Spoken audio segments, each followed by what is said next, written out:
Hey everybody, this is Geno here from the Under the Bridge with the Dreadnought Council of Bat City Toys, episode number 3, and it happens to be our big birthday show. So yeah, that's correct. Bat City Toys is turning 1 year old here, July 2024.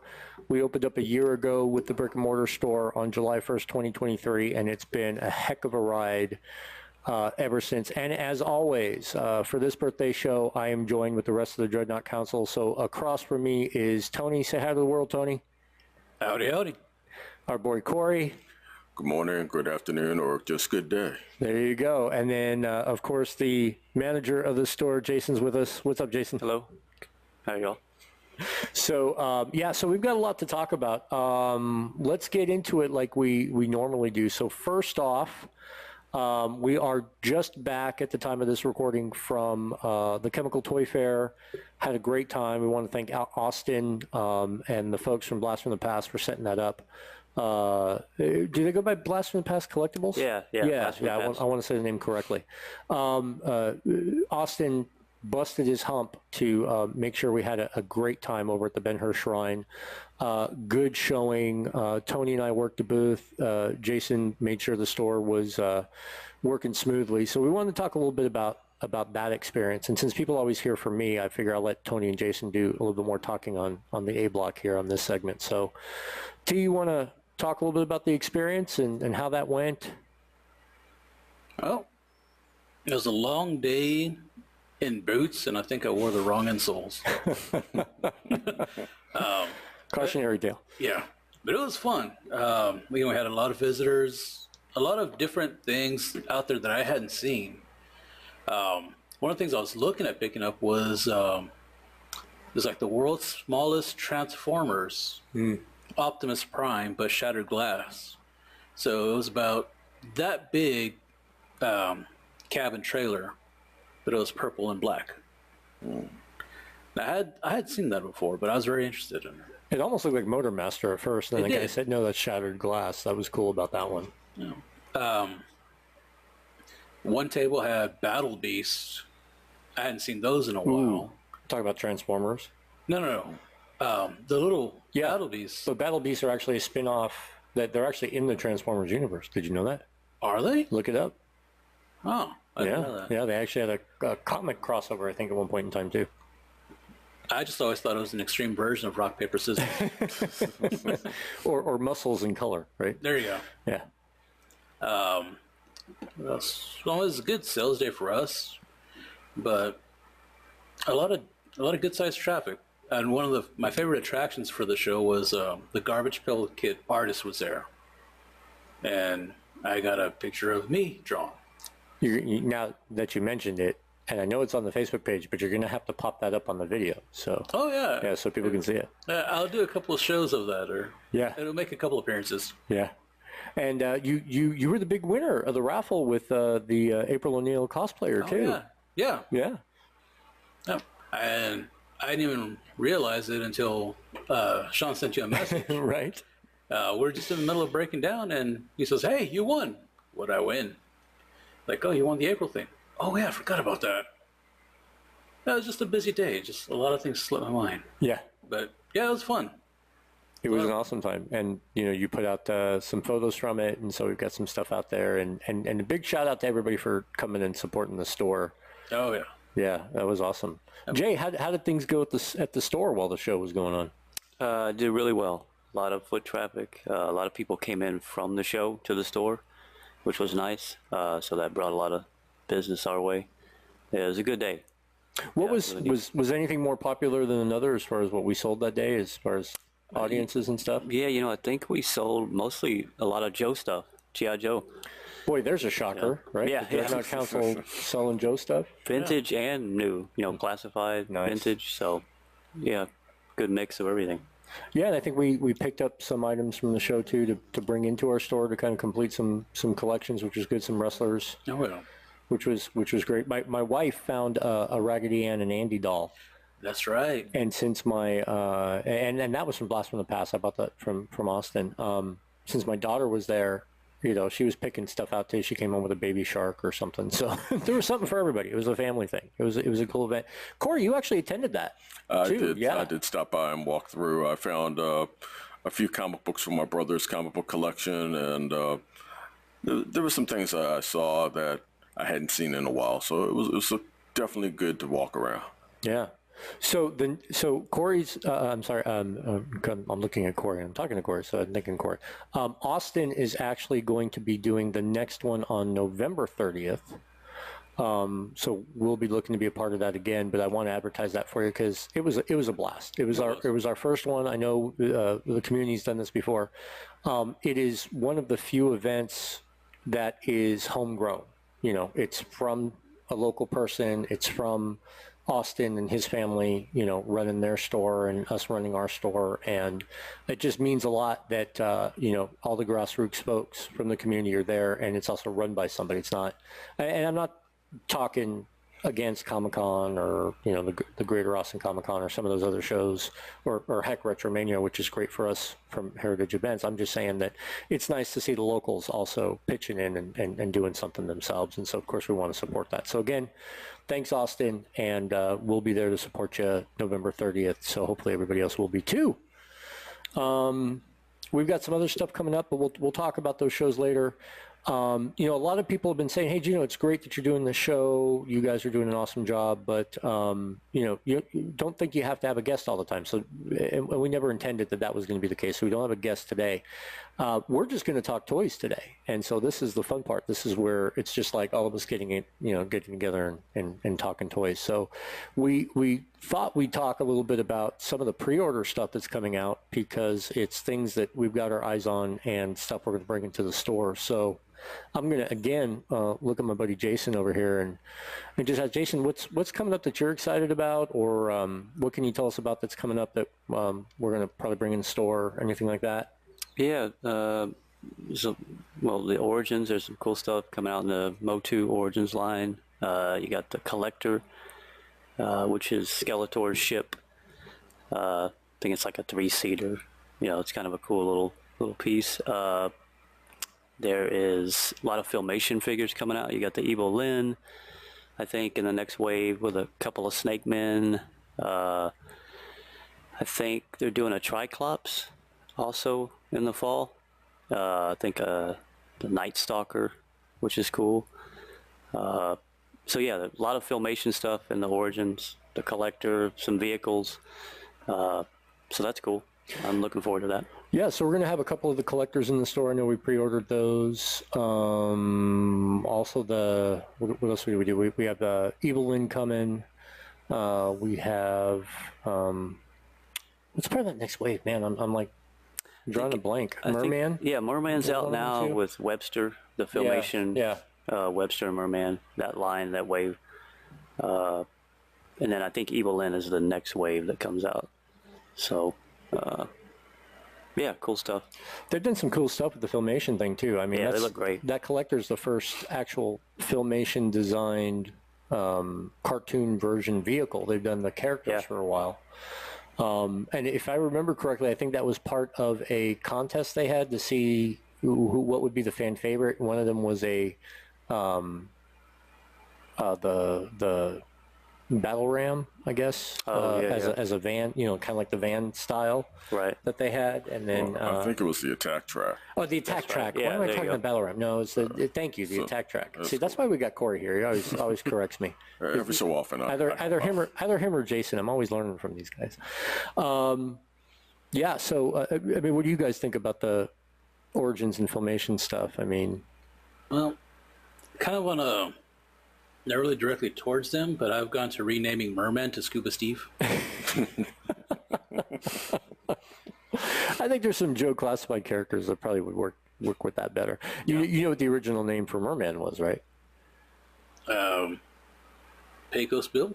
Seaman. Oh, yeah. And then they said, no, that's not good. And somebody came up with Merman. Yeah. So, cool. A lot better than Stinky Diver. Right. Well, and I like this Origins Merman better. And did you see the Master? Speaking of which, did you see the new Masterverse New Eternia Merman? Yeah, coming out? I have not. No, I don't think I have. That, you know, I know a lot of people were with the Masterverse. They didn't like the original Merman because he didn't have the body armor, and his face was a little more sleeker than, you know, the detail. This new one looks much more like, and I bring it up because it looks much more like the Origins line. It looks more like the Lords of Power version Merman that came out for a little while. So if you get a chance to take a look at that one might be worth a pre-order too on the Masterverse side. I'll have to look at that. Yeah. The one that I think really looks cool as far as Merman goes is the crossover Masters Universe Turtles. Oh, really? Line. That Merman comes with the articulated tail with Lady Slither, but it's translucent in color, so it fades out as the tail goes out, and is more of a fish fin on the end instead of a snake fin, and that looks really nice. Is that because it's a Merman Ray Fillet crossover kind of thing, or? I believe so. Yeah. Yeah, because of the crossover between Turtles and Masters of the Universe, they have to hook it up some kind of way. Yeah, put some characters put that together. tail on there, it makes it look really, really cool. Yeah. No, Tony, don't. I could tell the gears are going over there. Yep. So what about you, Corey? What are you looking at? Well, as far as pre-orders go, I did quite a few pre-orders on the G.I. Joe classified items. There's the Slaughter Marauders, Sergeant Slaughter, the 2-pack of Lowlight and Spirit. There's the Night Attack Stinger. Let's see, there was something else. Oh, then there's the retro line characters with Stalker. Cobra? Yeah, Cobra Commander, and Snake Eyes? not Snake No. Eyes. Is there a trooper? There should be a trooper in that way. Cobra Trooper? Thank you. Yeah. Oh, okay. Yeah, so those are coming up, and they're looking pretty nice. Yeah. Yeah. Yeah, and there's a lot in the classifieds that's coming out in, let's say, I think that the next wave is August, and we've got those pre-ordered. Yes. And then and that one's got like Naga Hide and Torch and Jinx. Jinx is in that one too. Yeah. Yeah, Jinx would be cool. So we'll have a few of those in store. And actually, you got a special delivery yesterday for us, right? Yes, the Cobra Ferret with Ferret Driver came in, so we have one of those in the store. Nice. So thanks to Corey, he's been staying on top of it for us in the classifieds, because let's face it, in the toy world nowadays, it's all about the pre-order game, right? I mean, no one's going to stores and picking stuff off the shelf. Jason and I were just talking about this yesterday. Right? Those days are over, man. You gotta pre-order and look out for stuff. If you can find it, grab it. But yeah, it's not really there anymore. Well, hopefully that's something we can fix. Yeah. And then Tony, you sent me the images of Nemesis Enforcer. Oh yeah, it looks really nice. Just went for I'm definitely gonna need another Slaughter, so I can have that battle scene. Yeah, from the movie. Yeah. Yep. But it looks real nice. It's got like a giant wingspan, I think, about that big. I think It's gonna be pretty big. The box looks big. yeah, this looks amazing. So real quick about that Slaughter. Did you guys notice something about that Slaughter that's coming out? The new one with Slaughter's Marauders has the duffel bag that comes with it, which you can put the accessories into it and actually have it with the figure, which I always thought was great to be able to have the figure carry its own accessories. Yeah. I kind of want to get a Falcon character now, so I can relabel that bag Diddy bag. Just have him carrying it. Then he has some dumbbells that come with him? With 90-pound dumbbells. Okay, I thought it was awesome in there. Or if you turn them around, they're 6 pound.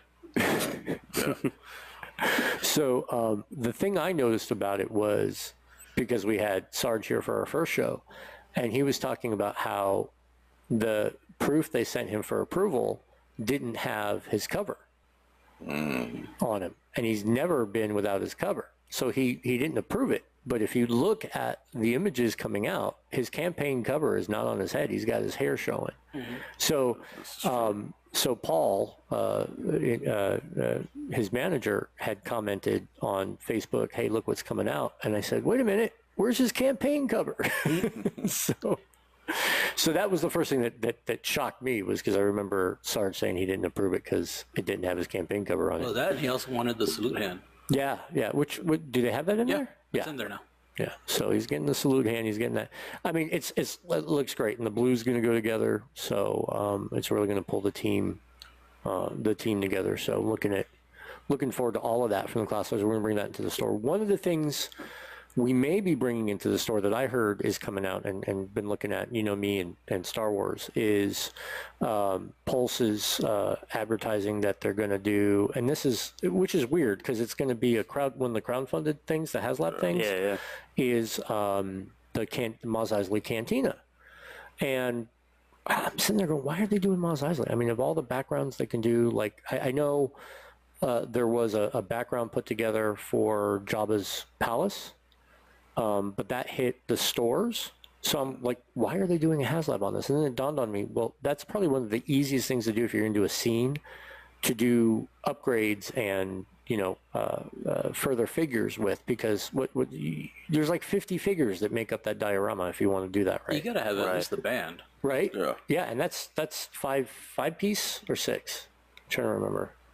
I think it's 5 pieces on that because I had that one for the mail order, the mail away. So there's 5 pieces right there. They're already advertising it's going to come with, and I forget the character's name, but the bartender is going to be there. The bartender, the Katana sisters, and one other that I forget. But the Katana sisters is very interesting because that's the first time that they've ever done figures of those two characters, which I think is pretty neat. That makes perfect sense. But the other thing too is, and maybe if I can find it, I'll give it to Tony and we'll see if we can put it up. But I did a diorama using the cardboard backed 3D dioramas from the Power of the Force line. Mm-hmm. And I think it came out really, really great. But yeah, I had to put that together, and that was the one thing I noticed too was, one, it looks awesome even though it's cardboard. 2, that's just a great scene to put together. So maybe there's a lot of wisdom back there for from the idea of putting that out for Hasbro. So we'll see what happens. I mean, but it's not really a play set. To me, it's kind of a diorama set, but we'll see how people use it. Now, the cardboard set I'm talking about, we've got that one, and we've got Jabba's palace in the 3D cardboard set from Power of the Force at the store right now. I still think those look great too. So if you're not looking to spend the HasLab money, to pick that up, the cardboard, if you want to just do a diorama and you've got those figures, that's really worthwhile. And like I said, I'll kind of show you that, it can look great even with a cardboard background with the photos of the one that I did. And then the other thing I'm excited about, if I can pick two, is, Roboson's been doing great ever since they did Optimus Prime. And then they did the trailer, and then they did Bumblebee, and then they did Grimlock. So, they've been doing the Autobots forever. We're finally going to get a Megatron. And, he's not going to be a Walther, but he's going to be in his tank form. And the tank form is going to be the one from, I want to say from the Combiner Wars. I should have verified that before I spoke about it. But it's very similar to that one, where his arms kind of come back to be the turret, and his arm cannon kind of just sits in the middle, and it looks real clean and beautiful. He's got the gray and black, and then the purple accents on it. So looking forward to finally having it. And Welker is going to do the voice. So yep, they've signed him on the voice for that. So he's doing that one too. So lots of new stuff coming out. Speaking of Transformers, a piece that's already come out, but I'm very excited because I have it ordered from a buddy of mine, is the Hot Wheels Optimus Prime. Yeah, you were telling me about that one. And it's not a mainline Optimus Prime, it's a collector's Optimus Prime that's the size of a Hot Wheels 164, and it also transforms. Finally. And it is metal. Oh, cool. It transforms, and when you get it, it has a display, 2 displays. You can leave it as a truck and display it, or you can transform it, and on the other side of the cover, you flip it over, you place him transformed, and display it that way. Yeah. But I would love a complete line of G1 characters like that. And cool. Because at full scale, right? They were originally die-cast when they first came out at the full scale. So why not do the smaller scale in a diecast. So Yeah, I'm excited to bring that into the store. That's going to be awesome. yeah, I think that's going to be great. Anything else that we're excited about, either in store or that you guys want to talk about toy line wise? Any shows coming up or any good Shows like Well, I mean, there's always the San Diego Comic-Con that's coming up. oh, you're July. Corey's going to be our representative at that one. Oh, I mean like TV, like TV. TV kind of like cartoons or like Of course, toy shows. yeah, any we're type gonna of be- well, any that shows. too. Yeah, anything. Well, I'm still waiting for them to do the Transformers G.I. Joe. A lot of people are not the excited about movies. it. Yeah, I am. yeah. I'm curious what they do with it.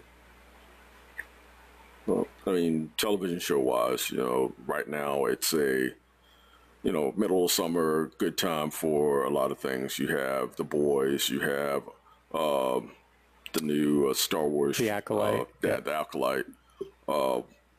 If you're into Game of Thrones, there's the, House of the Dragons. So that's pretty much my TV watching right there. Yeah, but those are drive-in toy lines. Oh yeah, too, for sure. So You got what, Deadpool coming out next month, Yeah. right? Deadpool, Wolverine coming out. We've got some of those characters in.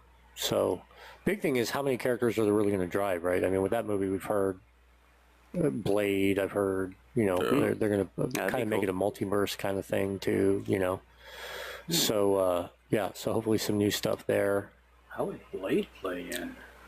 Yeah, that's a weird one there. Yeah, that's what I thought too, right? Is like, but I think it's kind of a precursor to the Blade movie coming out. Oh, okay. They've had problems with it, so they want to just keep it top of mind, probably. So, I was like, does Wesley Snipes need more money? well, it's not. At first, people thought it was going to be Wesley Snipes, but I guess it's going to be the TV version of Blade, who made an appearance in one of the shows, I think. From what I've heard, I should know my my stuff better than that. There was a short-lived Blade TV show. That's what it was. Yeah. So I think they're going to bring him in because I guess they're going to treat this kind of like the Flash did to DC, bringing the multiverse together. That Deadpool's kind of doing that too, which makes sense because everybody still didn't like the way they had him portrayed in the Wolverine origin story, and even though he tried to play that off at the end of the first movie, people were like, oh, well, it still doesn't. So they're making a multiverse kind of thing. For that, I think with Wade Wilson, I love that part. It was after that, I'm like, no, I don't like that character anymore. But I think he did pretty good as Wade Wilson in that movie. Just not when he became Deadpool. Yeah. So we'll see what 3 is like, because I mean I may be one of the outs. I liked the first movie, didn't like the second one. Thought the second one was kind of derivative of the first one, and not but they didn't really do Cable justice. I don't know. I've got my own opinions on it, right? Everybody's got an opinion, right? Just ask anybody that's watching The Acolyte right now. There's enough opinions about that out there. No comment. Yeah. Just trying to make a show. So anyway, I heard they was going to do another Ghost Rider. Oh, Ghost Rider. Yeah, Ghost Rider. Yeah. Didn't they cast for that already? Ryan Gosling. Ryan Gosling. Yeah. Really? That was the new news. Barbie? Oh. Ken? The Barbie? Oh, really? Yeah. No matter what he's been, he'll out. always be that snot-nosed kid from Remember the Titans. Yeah. He can't be Ghost Rider. That's Well, I mean, it kind of fits. Well, I mean, let's look at it. They didn't think Nicolas Cage would be a good Ghost Rider, and I thought that was a good movie. I liked it too. Yeah, I did too. I'll be the odd man who went out. I hated it. Really, I liked the first one. Hated the second one. I don't even talk about the second one. Yeah. I like Sam Elliott. Oh, he's great. I want Yeah, them to he was do awesome. a full-on movie or book or series about that character. Yeah, that was cool. he The was Ghost great. Rider on the horse. Yeah. But for me, no, I maybe I'm too much of a Ghost Rider fan. I did not like. Didn't like Johnny, huh? No, I love Ghost Rider. I think this new one is based off Danny Ketch. Yeah. In the con. So that'd be cool, I guess. So what attracts you to Ghost Rider? Because I find that when people like attach themselves to a character, it's because they see something of themselves in it, or they see something they want to be in it, right? Yeah, I like the origin story. He kind of makes a deal with the devil to save his father, and just kind of struggles with that. Has nothing to do with the motorcycle and the flaming skull head being like badass combination. No, not that. I just like the story. That would be me. You know, he's kind of cursed. Yeah. And he makes, you know, maybe I can identify with that a little bit. I don't know. That's cool. No. I just kind of like it, you know. Learn new stuff Yeah. all the time. So, sorry, that was my phone going off there. I guess I should turn that off. Maybe someone's calling the store. Yeah, back to character. Well, let's finish that off. Favorite Marvel or DC characters? You guys? Well, mine has always been the Thing from the Fantastic Four. Ooh, yeah. One, my favorite color is orange, but the thing that I really love about Ben Grimm is that he's somebody who always has Reed Richards' back, no matter what. Even from college, he was Reed Richards' buddy. He's like your ride and die, no matter what goes down. Even if you piss him off, he'll always come around. He'll always support you. And the fact that, yes, he may be scary, he may be disfigured, he's the kindest-hearted person. You know, once you get past that rocky exterior, there's a heart of gold in him. Mm-hmm. And that's something that I've always loved about Ben Grimm. So he's my favorite Marvel character. Nice. Tony? So for me, maybe my knowledge of Marvel characters isn't too in-depth because I have a hard time finding one I completely relate to. The closest one would be Ghost Rider. And that was kind of Jekyll and Hyde, though, right? Or like the the original Incredible Hulk and Banner, right? It was like there was him, but then there was this spirit thing inside him that he couldn't control. And I thought that kind of relationship was almost like in the Venom movie, right, where we see Venom talking to his host. Ghost Rider didn't really have that. It was just the spirit would take him over and do what it needed to do, and he just was along for the ride, right? Yeah. To some extent too. So, yeah, I guess my favorite Marvel character is the Punisher. I've always kind of been a Law and Order guy, but at the same token, where the lines grade, right? I mean, and more of a protector side, not necessarily the offensive part of the Punisher. Yeah. But more maybe the same as Ghost Rider, the justice ideal, right? So I've always kind of, and like I said, for me, it's more like I want to be more like that guy. I want to be tough. I want to be assertive. I want to be confident. I want to be, those kinds of things. Not necessarily violent, but but it just, and the whole anti-hero thing too. Because Superman was always the clean-cut guy, and he was clearly delineated the hero, and that's another reason why I think I'm also attracted to like Batman, right? Because Batman's always questioning all of the other members of the Justice League being just a man, why they do things the way they do, and how they act. Obviously, the Bat, right? So, so that's where that came from. Speaking of the Bat, shameless plug. So we've got some stuff to show off here. Let me grab this so we can put it in camera. So we're all wearing our Bat shirts. So these started out just as an idea, right? And we got them for ourselves and been wearing them at the store, and people have been liking them. So we went ahead and we made a bunch of them, and Killer Bee Customs Hive Gear. You guys remember KBK from Pup talking about his guitars? Well, they also do T-shirts. They have a T-shirt arm of their company. And so, yeah, so they did our Bat City Toys shirt with the, some people call it the Bloody Bat on the front. I don't know if I want to perpetuate that, but, the city outline. The city outline and a little dripping. And then the Bat City Toys on the back. So you can pick these up at the store. We've got small through XXL at $20. I don't know. I think they're the best run we've done yet. And I know people, our original run was white shirts. And so people have been like, well, I don't really like white. Do you have black? And I'm like, okay. So we did this design. And this one I think is sticking. People are really enjoying this one. Yeah, they do fit good. I'm picky, so they do fit nice. I'm stuck on the picky part. I mean, yeah, we kind of know that about you. Yeah. No, okay. And then the other thing, and this is a prototype, is a flex fit hat with the Bat City Toys full logo in red, which I think is pretty Awesome. And instead of the print like the one I'm wearing right now, it's embroidered. So we're gonna maybe try to do some of these I like that. Looks really nice. in the future. Yeah, I think those that comes look out good. pretty good. And it's a structured hat.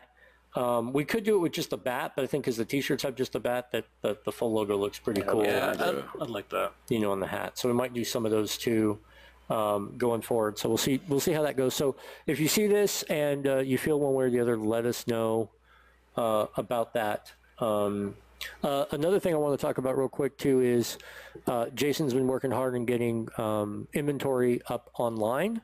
So we've gone online at the store, powered by eBay. Right now, as we're still working out the kinks on having our own, back end for sales. But eBay's been working great for us. We've had some good successes there. Maybe we should put some T-shirts and hats on eBay too, and give people a chance to order remotely. Maybe so. Maybe we can do some of that.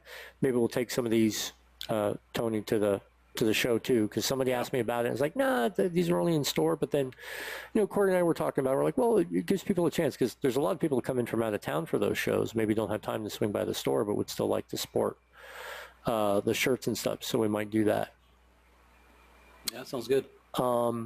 And then we're kind of getting close on time for today's show. I know it's just us kind of breaking into the whole talking toys in the future. We'll probably have the toys here and that kind of thing. Just a lot to cover, like I said, with the birthday show. And so hopefully this will be out at the first of the month, and you guys will hear that we are having our birthday party on July 13th, even though the store opened on the 1st. There's the 4th of July weekend. We want to give folks the ability to be with their families and things of that nature. Plus, we're doing a show in Georgetown for 4th of July there in downtown Georgetown for the 4th of July festival. So come see us at that event. And then we're going to have our event here on the 13th. We'll be celebrating the 1-year birthday of the store. I can't believe we're there already. I'm just excited about that. So, so why don't we, before we close out on that, we'll have more information and advertisement on that. But I would just like to hear from the guys, what has been your favorite part of being involved with the store this year? Your favorite interaction, your favorite toy, your favorite thing to do, anything that has to do with the store. Maybe it's made our life a little different since we've all come together here and been doing this venture together. So I'll go the other way around. We'll start with Tony on this one. For me, I would say favorite toy would be the Sergeant Slaughter. Nice. Because in a sense, that's what brought me into the store. That's what, in a sense, kicked off the relationship we have. Because I knew I just had to have that. I didn't want to take a chance because I couldn't find it. So I came in.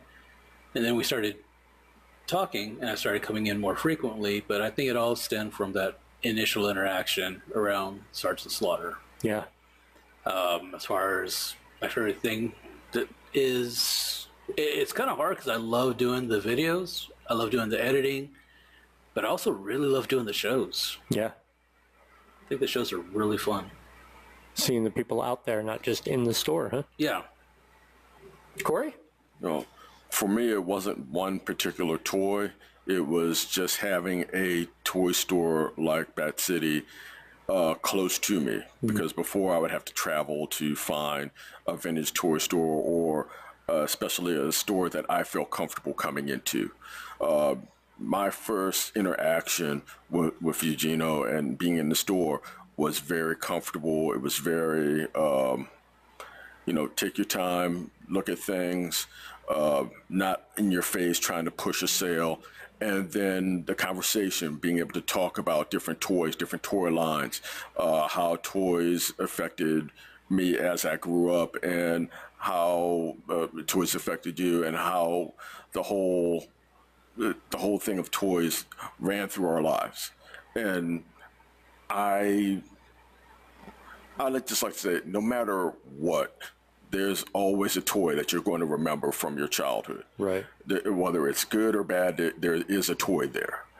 And it's good to be able to be around some folks that you can discuss this with. So I really found that interaction great, and it just had me coming back and wanting to be more involved in it. And part of my relaxation from work is finding toys, getting them back up into shape, and trying to get those connected with people so they can have attachments to their past. And that was something that I was able to do through the store. So that's what I really appreciate about the store. That's awesome. That's awesome. Cool. So Jay, I've probably known you the longest in this whole thing. Yeah, I came into the store by accident. Well, I had a buddy that I graduated high school with, and he said, "Hey, you're gonna go to Bat City?" I'm like, "What the hell is Bat City?" I've lived here all my life, Yeah. I've never. And he's like, "Yeah, it's a new store that's open." I said, "Okay." So I stopped by, and I was like, "Whoa, this is actually a real toy store." Cool. Like real, vintage toys and new. And so that's how I found out about it. And then fast forward 6 months later, I'm working here, and I think the best thing about the job is you never know what's going to come through the door, right? And with all the new toy lines, the stuff keeps coming out, and I like haggling with people and doing deals, and still that's the fun part for me, and the camaraderie. All you guys, sharing the same interests. So, yeah, that's what I enjoy. Yeah, I mean, I echo you all about all of it. And for me, and I think I've told you guys this before, when we opened the store, I say we, but really I opened it, my wife, that I was just going to run this little toy store for a while and, see how well I did, and didn't really have too much in the way of goals because I didn't know how well it was going to do. They're like you said, I'd been in Austin for over 10 years and there wasn't a single toy store that fit my definition of one, right? And I'm not talking down any of the folks that are there or do have toys in their stores out here right now. Yeah, there's some good ones in Austin. I'm not knocking. Yeah. No, nobody is. But I had a different vision, and I wanted to enact that vision, and I didn't know if people were going to attach to it. Was it going to look too marketed? Was it going to look too, polished? But I think that's part of what has become our brand, become what people have expected from the store. But what I'm grateful for is, I got to piggyback on what you said, Jason, the camaraderie, the friends that I made. Oh, my gosh. I mean, just people to come in, I mean, when first met Tony, it was like Norm, Hey, Tony, what's up? I really felt like that. Every time I'd go in, I was like, hey. And Corey and Jason and Art and Carlos and Sonny and even Argentina next door. And I just, I'm sure there's some people that I'm missing out. I mean, Joey from Joey Finds Toys, and Sean from the Real Life Perspective Show, and Danny from Cold War Toys coming by, and just all the people that I've met from the industry, Austin, just all becoming a community, backing each other up, helping each other sell. Even the Bat City Games and Comics, I'm going to mention them because there's no bad blood there. Opening up just after we did, and we're like, oh boy, how's that going to work out? And they're great guys over there. We're all a community. We all support each other.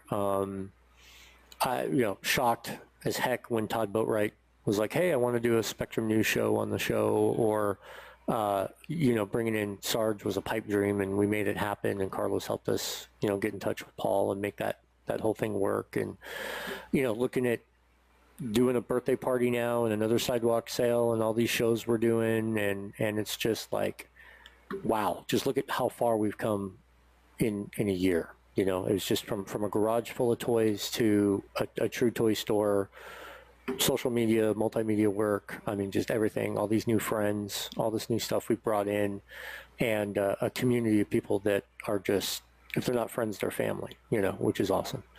So with that being said, I just want to end off with a thank you to everybody, both for watching the show. Please subscribe to our channel so you can see when new shows come up. To my friends here at the table for being a part of this with me for so long. Our friends who couldn't be with us today, but like I said, Art can't say enough about, Art too helping out, and Sean, Carlos, everybody else that I've mentioned that have, really made this venture a success and a joy to get into. So don't have anything to cheers with, but boys, here's to and girls and everybody out there, here's to maybe another year. Let's see if we can hit the 2-year mark now. And thanks again for supporting Bat City Toys. Come on in, say hi. Let's keep the friendship and the community alive. So thanks, everybody. Yeah, thanks. Thank you. Thank you.